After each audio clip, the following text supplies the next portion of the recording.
العالمین سره محبت ساتي او د الله رب العالمین سره عشق ساتي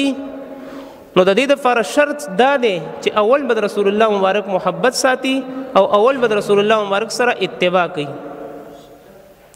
چې د هغوی مبارکو سنت پکې نه وي د هغوی مبارکو اتباع پکې نه وي یو انسان الله رب العالمین ته به نشي رسیدلی او حدیث مبارک کې پیغمبر علیه الصلاۃ والسلام مبارک فرمایل چې لا یؤمن احدکم حتى اكون احب الیه من والده وولده والناس اجمعین وای پتاسو کې یو کس مؤمن مسلمان تر هغه پوری نشي جوړېدلی تر سو پوری چې زما سره د خپل ځان نه د خپل اولاد نه د خپل مور او فلار نه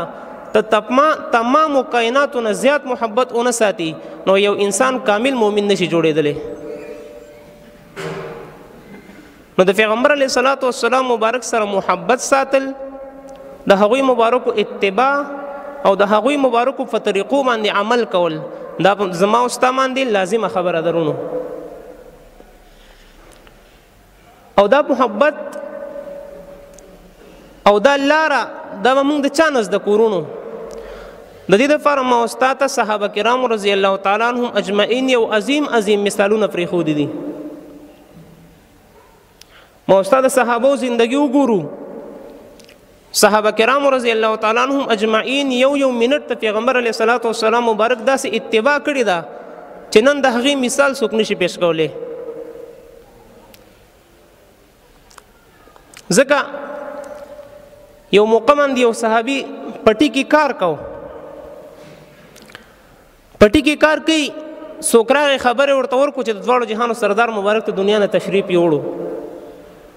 هغه صحابي ډېر پریشانه شو او الله رب العالمین ته وفرمایل چې اے الله ما خو ستانه د خپل سترګې د دواړو جهانو د سردار مبارک ته دیدار دپاره غوښتې وي چې هغوی د دنیا نه لاړل وایي زه په خپلو سترګو څه کوم وایي زما نه نظر والي الله ته په هغې ټیم نظر واغستو داسې عظیم محبت داسې عظیمه اتباع د پیغمبر علیه الصلاۃ والسلام مبارک نو د هغې څوک مثال نشي پیش کولی رونو په دې وخت کې نو موسته به د صحابو زندګۍ ته ګورو او اکه شانتې محبت به د پیغمبر علیه الصلاۃ والسلام مبارک سره ساتو دکه شانتې صحابو د پیغمبر علیه الصلاۃ والسلام مبارک ته سنتو څومره اتباع کړې ده یو صحابي دی د هغوی د اخته داسې دي چې په دې کې لار نه وتله په منځ کې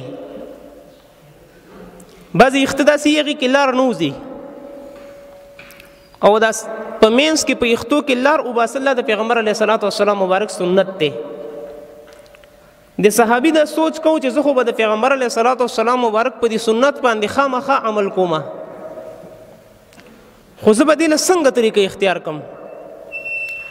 نو دی داسې ناستې اور ته او یو سیخي راواغستو هغې اور ته یې ونیسو هغه سیخي سور کو د اور سم ګرمې کو او په دې خپل سر باندې داسې کېښودو په دې خپل سر کې داسې په ګرم سیخ باندې لار وباسله نو د یو سنت دپاره خپل سر سوځول او یو سور ګرم سیخ په خپل سر پورې راښکل د صحابو اتباع درونو ما استام داوی کو چې موږ د پیغمبر علیه الصلاۃ والسلام مبارک سره محبت دی ما استام د عشق داوی کو عاشقان هغه خلک ورونو ټول مرادونه هر څیز د پیغمبر علیه الصلاۃ والسلام مبارک مخې ته د هغوی په در کې غورځولی بس هر ټیم کې به د پیغمبر علیه الصلاۃ والسلام مبارک طبیعت ته کتل د هغې مطابق په صحابه کرام چلیدل ځکه یو موقع باندې حضرت عثمان رضی الله تعالی عنه راغی د دواړو جهانو سردار مبارک پسې راغی